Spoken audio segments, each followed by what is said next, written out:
বিসমিল্লাহির রহমানির রহিম। আজকে আপনাদের সাথে চমৎকার একটা শিক্ষণীয় গল্প শেয়ার করব। আশা করি গল্পটা প্রথম থেকে শেষ পর্যন্ত শুনবেন, তবেই গল্পটা থেকে কিছু শিখতে পারবেন।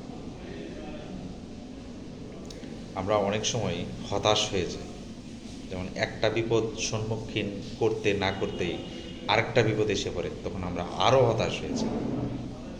তো এই ধরনের হতাশ হওয়া যাবে না। এগুলো আল্লাহর পক্ষ থেকে একটা পরীক্ষা। যেমন আপনাদের সামনে একটি গল্প শেয়ার করি। একটা জাহাজ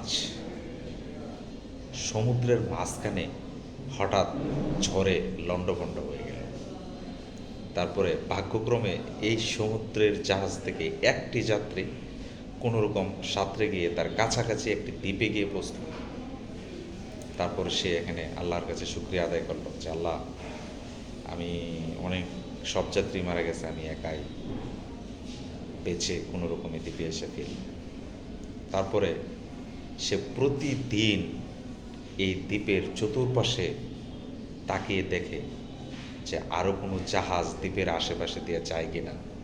সে চিৎকার করে বলবে যে, আমি দ্বীপে আছি, আমাকে নিয়ে যাও। কিন্তু প্রতিদিনই তার আশা ব্যর্থ হয়, জাহাজ আশেপাশে দিয়ে যায় না।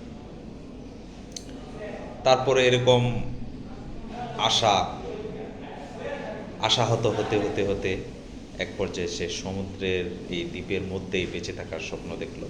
সে সমুদ্রের লতা পাতা এগুলো দিয়ে একটা ঘর বানিয়ে তারপরে এই দ্বীপের আশেপাশে থেকে সে মাছ শিকার করে এবং দ্বীপের মধ্যে যে ফলমূল আছে এগুলো খেয়ে বেঁচে থাকে।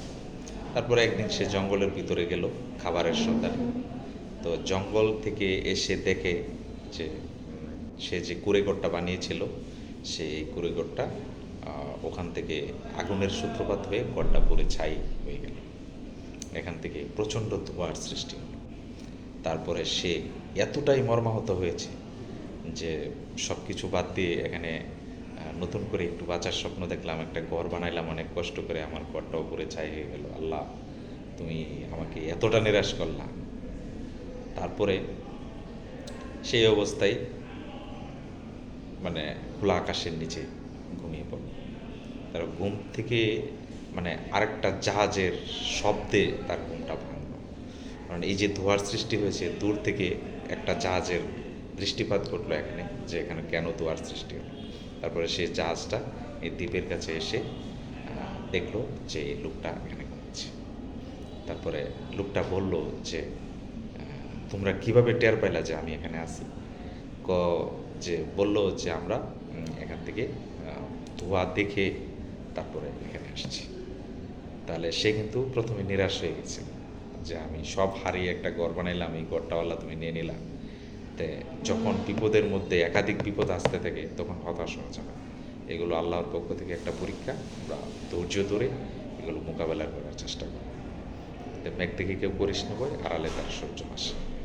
তো আশা করি এই গল্প থেকে আমরা অনেক কিছুই শিখতে পারবো ইনশাআল্লাহ। ধন্যবাদ সবাইকে।